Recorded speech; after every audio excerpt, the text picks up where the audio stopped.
தமிழ் அலை நேயர்களுக்கு வணக்கம். இன்றைய சந்திப்பில் நம்மோடு இணைந்திருப்பவர் மூத்த வழக்கறிஞர் திரு சந்திரசேகர் அவர்கள். அவர்களை வரவேற்பதில் மகிழ்ச்சி. சார் வணக்கம் சார். வணக்கம் சார். சொல்லுங்க சார். சார், தமிழ்நாடு பாண்டிச்சேரி பார் கவுன்சில்ல கடந்த 2 தினங்களுக்கு முன்பு 1250 மாணவர்கள் தங்களுடைய பதிவை வழக்கறிஞராக பணியாற்றுவதற்காக பார் கவுன்சில பதிவு செஞ்சாங்க. அதுல குறிப்பிட்டு சொல்லக்கூடிய ஒரு நபர் முன்னாள் பாரத பிரதமர் திரு ராஜீவ் காந்தி அவர்கள் கொலை வழக்கில் சம்பந்தப்பட்ட திரு பேரறிவாளன் அவர்களும் இந்த 1250 பேரில் ஒரு நபர் வழக்கறிஞராக தன்னை பதிவு செய்து கொண்டார்.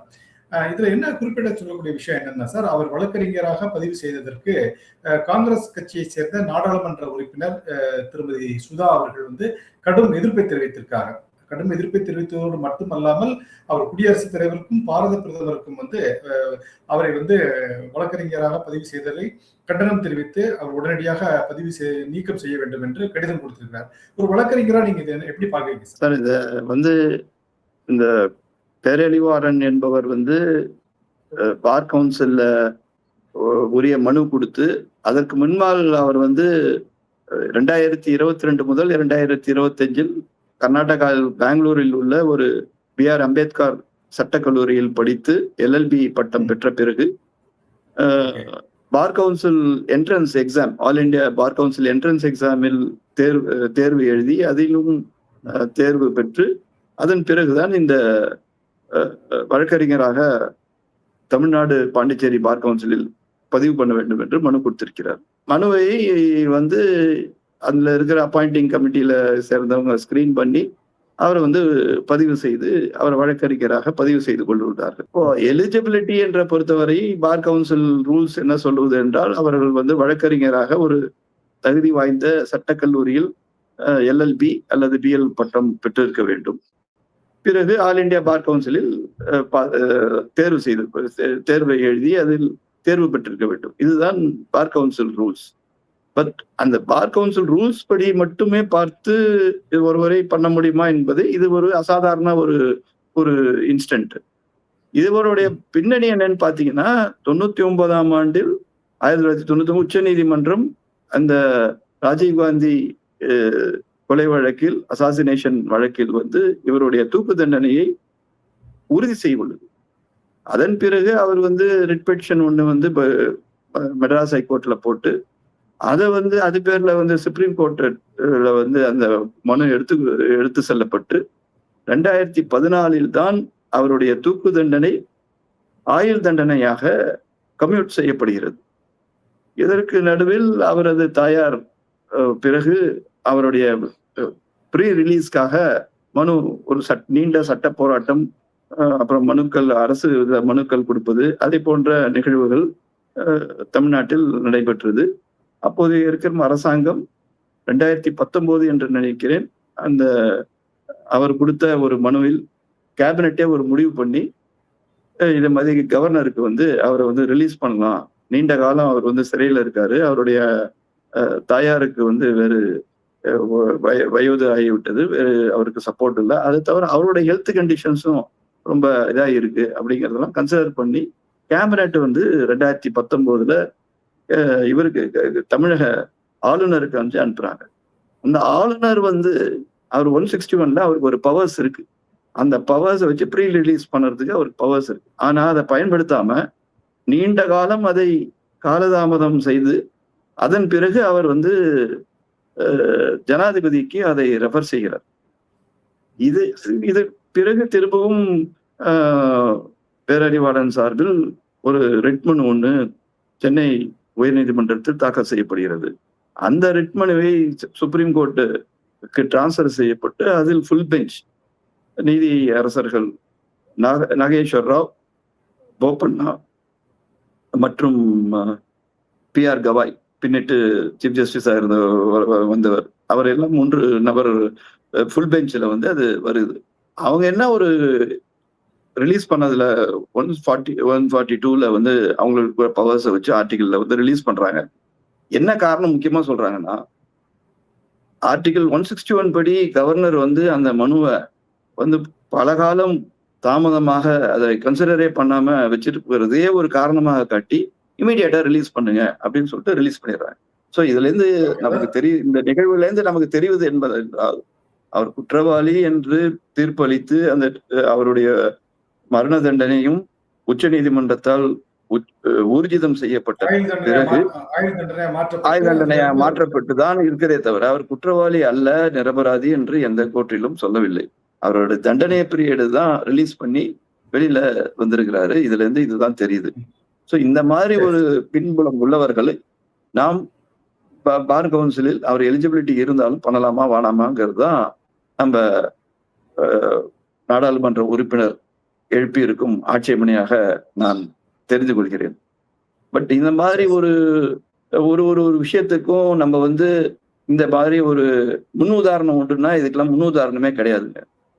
இந்த மாதிரி ஒரு ரூல்ஸ் ஃப்ரேம் பண்ணும்போது இந்த மாதிரி ஒரு விதிவிலக்கான அசாதாரண ஒரு ஒரு ஒரு மனுக்கள் இல்ல ஒரு மாதிரியான இந்த மாதிரியான ஒரு நிகழ்வுகள் வருமா அப்படிங்கிறத யாரும் யோசிச்சு ரூல்ஸ் ஃப்ரேம் பண்றது இல்ல. ரூல்ஸ் ஃப்ரேம் பண்ணும்போது வழக்கறிஞர்களுடைய இது என்பது அவங்க சட்ட படிப்பு படித்திருக்க வேண்டும், ரெகக்னைஸ்ட் பண்ண காலேஜ்ல படிச்சிருக்க வேண்டும், எலிஜிபிலிட்டி வேணும். இதுதான் நம்ம முடிவு பண்றது. இந்த மாதிரி ஒரு சொல்லுங்க சார். மன்னிக்கணும். அதாவது சார், நீங்க குறிப்பிடும் போது சொன்னீங்க அவர் தண்டனை வழங்கப்பட்டு தற்போது நீதிமன்றத்தால் விடுதலை செய்யப்பட்டிருக்கிறார் அப்படின்னு சொல்லியிருக்கீங்க. ஏற்கனவே அவர் தண்டனையை குறைத்து இமிடியேட்டா ரிலீஸ் பண்ணிருக்காங்க சார். தண்டனையை ரத்து பண்ற தூக்கு தண்டனை பெற்றவர் குற்றவாளி என்ற ஒரு ஃபைண்டிங்கையோ அவருடைய தண்டனையோ ரத்து பண்ணல. குற்றத்தை அதாவது அவர் சிறையில் அனுபவிக்கும் தண்டனையை தான் குறைத்து உடனடியாக ரிலீஸ் பண்ணிருக்காங்க.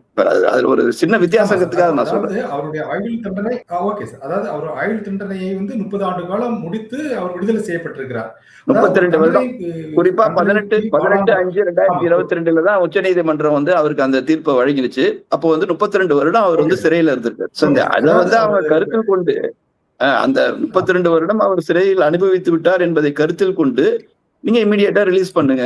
அதுக்கான காரணம் அவங்க சொல்றது என்னன்னா, மெயினான காரணம் ஏற்கனவே அவர் கொடுத்த மனுவை அந்த தமிழக ஆளுநர் பரிசீலனை செய்து காலதாமதம் பண்ணி இவ்வளவு நாள் வச்சிருந்ததுனாலேதான் நாங்கள் எங்களுக்கு உள்ள பவரை ஆர்டிகல் 142 கீழ் உள்ள பவரின் கீழ் நாங்கள் ரிலீஸ் பண்ணிக்கிறோம்னு சொல்கிறார். அதுல என்ன மையப்புள்ளியா நான் உங்கள்கிட்ட ஒரு விளக்கமா தெரிவிக்க விரும்புறேன்னா, குற்றவாளி என்ற ஒரு தீர்ப்பு என்பது ரத்து செய்யப்படவில்லை. தண்டனை மற்றும் குறைத்து முன்கூட்டியே ரிலீஸ் செய்யப்பட்டுள்ளார். இந்த பேக்ரவுண்ட்ல தான் அவங்க ஆட்சேபம். அவர் செய்த தவறுக்காக அந்த தவறு என்று எடுத்துக்கொள்ளப்பட்டு நீதிமன்றம் ஒரு தண்டனை வழங்கியது. அந்த தண்டனை காலத்தை குறைத்து அவர் விடுதலை செய்து விட்டால் அவர்களுடைய அந்த அவர் செய்த தவறுக்கான தண்டனைகள் முடிவெற்றது. அப்படிதானே அர்த்தம் சார்? அப்படித்தானே அர்த்தம்? தண்டனை என்கிற ஃபைண்டிங் ரத்தாவல் இல்ல சார். குற்றவாளி என்று தீர்ப்பளித்தது அதுக்கான காலகட்டத்தை அனுபவித்து விட்டார்ல. இப்ப ஆயுள் தண்டனை அப்படி என்பது அவர் அந்த 2 ஆயுள் தண்டனையோ 1 ஆயுள் தண்டனையோ அந்த ஆயுள் தண்டனை முடித்தால் அந்த குற்றத்திற்கான தண்டனை முடிவெற்றது. அப்படிதான் அர்த்தம். அதான் சார். அதுதான் இதுல நீதி இல்ல புரியுது சார். எனக்கு நீங்க கேட்பது என்பது புரியுது. நானும் அதுக்கு தகுந்த மாதிரி உங்களுக்கு நான் பதில் சொல்லுகிறேன் சார், விளக்கம் அளிக்கிறேன். நான் சொல்றது என்னன்னா, ஒரு தீர்ப்புல ஒரு குற்ற வழக்குல குற்றவாளி என்று தீர்ப்பு அளித்து விட்டால் கன்விக்ஷன் கன்விக்டட் மென் தான் நம்ம சொல்லுவோம். அதாவது குற்றவாளியாக தீர்ப்பளிக்கப்பட்டவர், தண்டிக்கப்பட்டவர் என்றுதான் நம்ம சொல்லுவோம். தண்டனை காலம் குறைக்கப்பட்டதால் தண்டனை என்று ஊர்ஜிதம் பெற்ற குற்றவாளி அதிலிருந்து அந்த ஸ்டிக்மாலேருந்து விடுபடுவாரா அப்படிங்கிறது தான் ஒரு மூட் பாயிண்ட். இது ஒரு சர்ச்சைக்குரிய ஒரு விஷயம். அது சாதாரணமா ஒரு நுட்பமான ஒரு விஷயமா தான் நான் பார்க்கிறேன். இதை குற்றவாளி என்பது வேறு, குற்றத்தை தண்டனை பெற்ற பிறகு தண்டனை குறைத்ததாலேயே அவர் குற்றவாளி என்று அவர் குற்றம் செய்ததற்கு தண்டனை அனுபவித்து விட்டார், நாங்கள் அவரை ரிலீஸ் செய்கிறோம் என்பதனாலேயே அவர் குற்றத்தில் இருந்து முழுவதுமாக விடுபட்டு விட்டாரா அப்படி என்று பார்க்கும்போது அது இது ஒரு சட்டத்துக்கு ஒரு நீதிமன்றத்தின் ஆய்வுக்கு உட்பட்டதாக ஒரு செய்தியா தான் நம்ம ஒரு சரிப்பனமாக ஒரு கருத்து சொல்ல முடியாது. நான் எடுத்து வைப்பதெல்லாம் என்னது என்றால் அதில் உள்ள நுட்பமான சட்ட நிலைப்பாட்டை தான் நான் வைக்கிறேன். ஒரு இருக்கிற நிலைப்பாடு அவங்க என்ன நிலைப்பாடு எடுக்கிறாங்கன்னா, அந்த காங்கிரஸ் கட்சியை சார்ந்த ஒரு நாடாளுமன்ற உறுப்பினர், அவரும் ஒரு வழக்கறிஞர். அவங்க என்ன நிலைப்பாடு எடுக்கிறாங்கன்னா, குற்றவாளி என்று தீர்மானிக்கப்பட்டு நீதிமன்றத்தால் ஊர்ஜிதம் செய்யப்பட்ட நபர் பின்னிட்டு தண்டனை குறைப்புக்காக வெளியில வந்துட்டதுனால அவருக்கு நீங்க எலிஜிபிலிட்டி இருக்குன்னு சொல்லிட்டு நீங்க வழக்கறிஞரா பிராக்டிஸ் பண்ண முடியுமா, அது மாதிரி இந்த வழக்கறிஞர் தொழில் பிராக்டிஸ் பண்ண முடியுமா அப்படிங்கறதான் அவங்க கேள்வி எழுப்புறாங்க. இந்த கேள்வி என்பதற்கான விடையை திரும்பவும் நீதிமன்றம் தான் தர வேண்டும் என்பதுதான் என்னுடைய கருத்து. ஏன்னா ஆட்சேபனை, ஏன்னா ஜனநாயக நாடு சார் இது, ஜனநாயக நாடு. ஜனநாயக நாடத்தில் இருவேறு கருத்துக்கள் எப்போதுமே உண்டு. இப்ப நான் பேரறிவாளனுக்கு ஆதரவாளராக இருந்ததுன்னா நான் என்ன சொல்லுவேன்னா, ரூல்ஸ் படி நீங்க அவர் எலிஜிபிலிட்டி சார், அவர் எலிஜிபிளா இருக்காரு, அதனால அவர் வழக்கறிஞர் தொழில் பண்ணுவதற்கு எந்தவித தடையும் பார் கவுன்சில் ரூல்ஸ் படி இல்லை. பட் ஆனா இதுக்கு ரூல்ஸுக்கும் மீறி சொல்லுங்க சார்.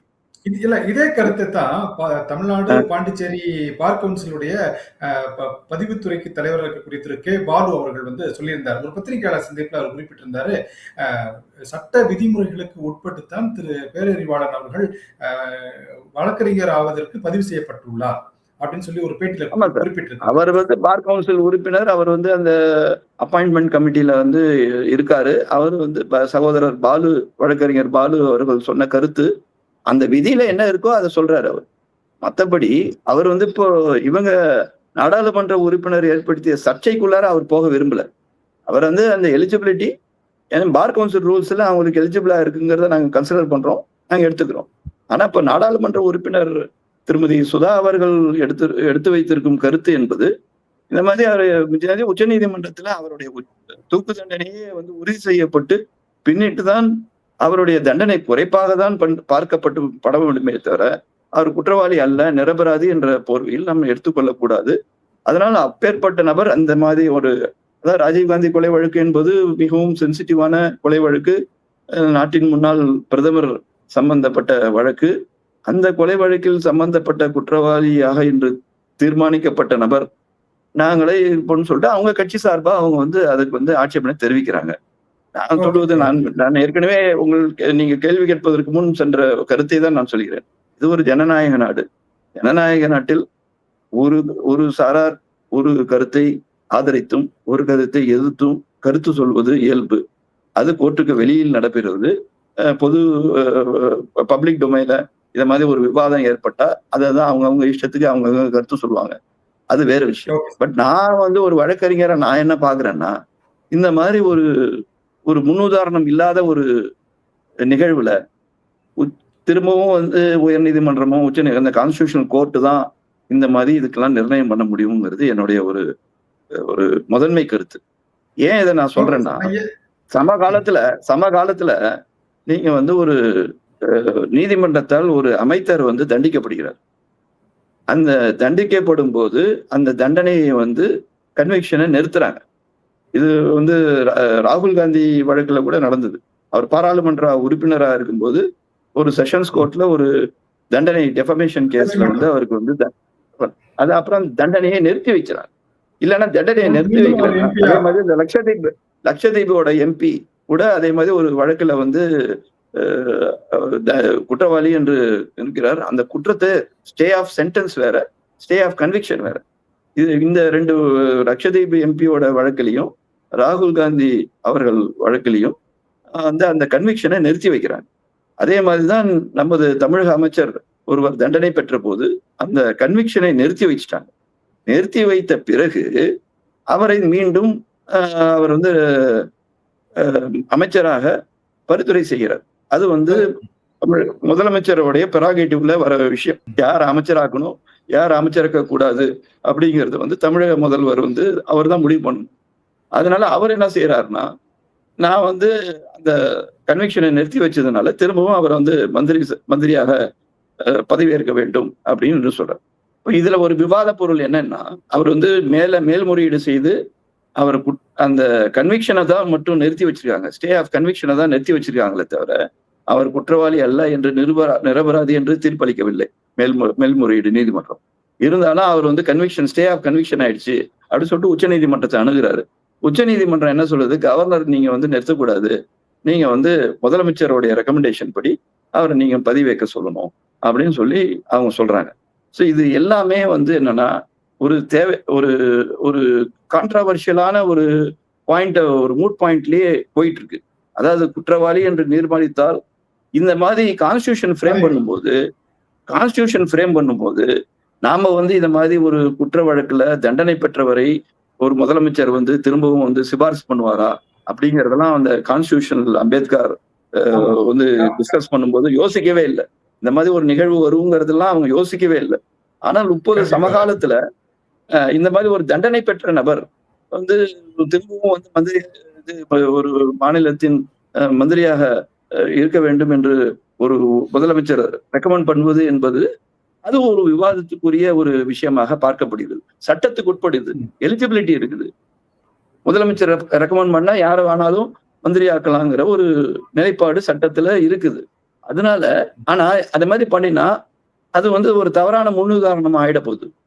அதே மாதிரிதான் இதுலயும் ஒரு குற்றவாளி என்ற நபரை நீங்கள் வந்து எலிஜிபிலிட்டி இருக்குங்கிறதுக்காக நீங்க பண்ணும்போது அதுதான் அவங்க ஆட்சேபனையா எதிர்ப்புறாங்க.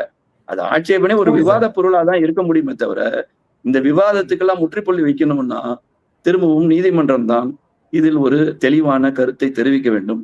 தனிநபர்கள் ஆதரவாகவோ எதிர்ப்பாகவோ பேசுவது ஒரு விவாதம் தான் ஏற்படுமே தவிர இந்த விஷயத்திற்கு ஒரு சட்ட ரீதியான ஒரு முடிவாக இருக்க முடியாது. இந்த முடிவை எடுக்க வேண்டிய இடம் வந்து நீதிமன்றம் தான். நீதிமன்றம் உச்ச நீதிமன்றமும் உயர் நீதிமன்றம் தான் பல்வேறு சிக்கலான பிரச்சனைகளுக்கு தற்போது தீர்வு கண்டு வருகிறது. அவர்கள் தான் கான்ஸ்டிடியூஷன். நீங்க குறிப்பிட்ட மாதிரிதான் திரு பாலு அவர்களும் சொல்லியிருக்கிறாரு, இது வந்து ஒரு புது வகையான வழக்கு கிடையாது. அதாவது பேரறிவாளர் நியமிக்கப்பட்டது வந்து ஒன்று புதிது அல்ல. ஏற்கனவே இதே போன்ற வழக்குகள் வந்து வழக்கறிஞராக வரக்கூடியவங்க மீது வந்து வழக்குகள் இருந்தா கூட அவங்க வந்து வழக்கறிஞராக பணியாற்றுவதற்கு அனுமதி அளிக்கப்பட்டிருக்கு. இது ஒன்றும் புது கேஸ் கிடையாது அப்படிங்கிற மாதிரி சொல்லியிருக்கிறாரு சார். ஆமா சார், அந்த கேஸ் எல்லாம் எந்த மாதிரி கேஸ்ல வந்து அவங்க தண்டனை பெற்றாங்க, எந்த மாதிரி வழக்குல வந்து அவங்க வந்து குற்றவாளி என்று தீர்மானிக்கப்பட்டவார்கள் என்ற அந்த வழக்கோட தன்மையும் பார்க்க வேண்டியது இருக்குல்ல சார். இந்த வழக்கு வந்து பாற்றா முன்னாள் பிரதமரை ஒரு அசாசினேஷன் கேஸ்ல தூக்கு தண்டனை ஊர்ஜிதம் செய்யப்பட்ட ஒரு நபராக தான் இன்னமும் அவர் பார்க்கப்பட வேண்டும். அப்படிதான் சட்டம் சொல்கிறது. ஆனால் அவர் தண்டனை குறைப்பு பெற்று திரும்ப அவர் வந்து அவருடைய முயற்சியால் அவர் வந்து தனியா போய் அந்த காலேஜ்ல பெங்களூர் காலேஜ்ல படித்து சட்டம் பெற்று ஏற்கனவே அவர் வந்து மனுலாம் செய்யும் போதே அவர் வந்து பிசிஏ படிச்சிருக்காரு. அவருடைய கல்வி தகுதியெல்லாம் சிறையில் இருக்கும் போதே அவர் வந்து தன்னுடைய கல்வி தகுதியை வளர்த்துக் கொள்வதற்காக அவர் வந்து பிசிஏ படிச்சிருக்காருன்னு நினைக்கிறேன். பிசிஏ என்ற ஒரு பட்டப்படிப்பை படித்திருக்கிறார். ஸோ அந்த மாதிரி அவர் வந்து கல்வியில் ஆர்வம் உள்ளவர் என்பதை கருத்தில் கொள்ள வேண்டும் என்பதையும் அந்த ரிலீஸ் ஆர்டர்ல வந்து அவங்க மென்ஷன் பண்ணியிருக்காங்க. அது அவரோட கல்வி தகுதி, அதே சமயத்தில் அவருடைய உடல்நிலை கூட பாதிக்கப்பட்டது என்று வைத்துதான் அவரோட முன்கூட்டியே ரிலீஸ் பண்ண வேண்டும் என்று மனு செய்து கொள்கிறார்கள். ஸோ இதெல்லாம் பார்க்கணும். பட் இது நம்ம சகோதரர் பாலு சொல்வது என்பது இப்போது உள்ள அந்த ரூல்ஸ் படி ஏற்கனவே வந்து சில இது இருந்தாலும் இந்த மாதிரி பண்ணலாம்னு சொல்லிட்டு, பட் இதை மாதிரி பண்ணறதுல ஒரு சர்ச்சையை அவர்கள் நாடாளுமன்ற உறுப்பினர்கள் அவர்கள் தரப்பு ஒரு இயக்கத்தின் சார்பில் அவர்கள் எழுப்பியுள்ளார்கள். இதற்கான தெளிவான முடிவை நீதிமன்றம் தான் வழங்க வேண்டும் என்பதுதான் என்னுடைய பார்வை. நம்ம வந்து எனக்கு பேரறிவாளன் வந்து இவ்வளவு ஒரு தன்முயற்சியால் எடுத்து அவர் ஒரு வழக்கறிஞராக வந்து வழக்கறிஞர் படிப்பை படித்து அவர் என்ன சொல்லியிருக்காருன்னா, அந்த மாதிரி வழக்கெல்லாம் படிக்கும் போது என்ன சொல்லியிருக்காருன்னா, நான் இந்த மாதிரி டெத் பெனல்டி ஹியூமன் ரைட்ஸ் வழக்கை தான் நான் கான்சென்ட்ரேட் செய்து, ஏன்னா அவரே தான் வந்து அதை அனுபவிச்சிருக்குங்கிறதுனால நான் வந்து இந்த மாதிரி டெத் பெனல்டி மனித உரிமை மீறல்கள் சம்பந்தப்பட்ட வழக்குகளில் தான் நான் வந்து இதை வந்து என்னுடைய வழக்கறிஞர் தொழிலாகி நான் பிராக்டிஸ் பண்ண போறேன் அப்படிங்கிற மாதிரி கூட தெரிவிச்சுதான் நான் ஒரு பேட்டியில படித்தேன். ஸோ இதுக்கு வந்து நிலையான ஒரு முடிவு வரணும்னு சொன்னா நீதிமன்றம் தான் இதுக்கு ஒரு முடிவு எடுக்கணுமே தவிர, மற்றபடி இதை ஒரு சர்ச்சையாக ஒரு விவாத பொருளா இரு பக்கமும் கருத்துக்கள் அவரவர்கள் சார்பாக பேசுவதற்கு தான் வாய்ப்பு உண்டு. இதை இறுதியாக நீதிமன்றம் தான் முடிவுக்கு கொண்டு வர வேண்டும் என்று நான் தெரிவித்துக் கொள்கிறேன். தங்கள் சொல்லுங்க சார். நீங்க குறிப்பிடுறீங்க சார் வந்து இது போன்ற வழக்குகளை வந்து நீதிமன்றம் தான் இறுதி தீர்ப்பு எடுக்கணும் அப்படின்னு. ஆனா இந்த இது தொடர்பாக புகார் கொடுத்த திருமதி சுதா அவர்கள் கூட பிரதமருக்கும் குடியரசுத் தலைவருக்கும் தான் கடிதம் எழுதியிருக்காங்க. அதாவது பார் கவுன்சில் நியமித்த இந்த நியமனத்தை வந்து ரத்து செய்வதற்கு குடியரசுத் தலைவரும் பிரதமரும் முயற்சி எடுக்க வேண்டும் அப்படிங்கிற மாதிரி அவங்க நீதிமன்றத்தை நாடாமல் குடியரசுத் தலைவரையும் பிரதமரையும் தான் நாடி இருக்கிறாங்க. சார் அவங்க அதான் சார் உங்களுக்கு நல்லா தெரிஞ்சிருக்கும் சார். எக்ஸிகியூட்டிவ், ஜுடிஷியரி 2 இருக்கு. முதல்ல வந்து நம்ம நேரடியா போய் நீதிமன்றத்தை போய் அணுக முடியாது. அவங்க வந்து முதல் தங்களுடைய பரிகாரத்தை கேட்பதற்காக எக்ஸிகியூட்டிவ் ஹெட் இப்ப யாரு? பிரைம் மினிஸ்டர், அப்புறம் நாட்டுடைய ஜனாதிபதி. அதனால அவங்கள்ட்ட கொடுக்குறாங்க. அந்த மனுவை அவங்க கன்சிடர் பண்றாங்களான்னு பார்க்க போறாங்க. அப்படி அவங்க பார்க்கலன்னா அப்புறம் அவங்க நீதிமன்றத்தை அணுகுவாங்க. இதுதான் ஒரு நல்ல சரியான, அவங்களும் ஒரு சட்டம் படித்த வழக்கறிஞர் என்பதால் அதனால அவங்க சட்டத்தோட இணைந்து அவங்க முதல்ல எக்ஸிகியூட்டிவ் அப்ரோச் பண்றாங்க. அதுக்கப்புறம் ஜுடிஷியரிக்கு போவாங்கன்னு நினைக்கிறேன் நான். Right sir. Okay sir. இது ஒரு பெரிய சர்ச்சையை ஏற்படுத்தியிருக்கு. இது என்ன இறுதி முடிவு வருதுன்னு பார்க்கலாம் சார். அது வரைக்கும் ஆமா சார், சர்ச்சையை ஏற்படுத்தியிருக்கிறது, ஒரு விவாதத்தையும் ஏற்படுத்தியிருக்கிறது சார். நன்றி சார். Okay sir. நன்றி, வணக்கம்.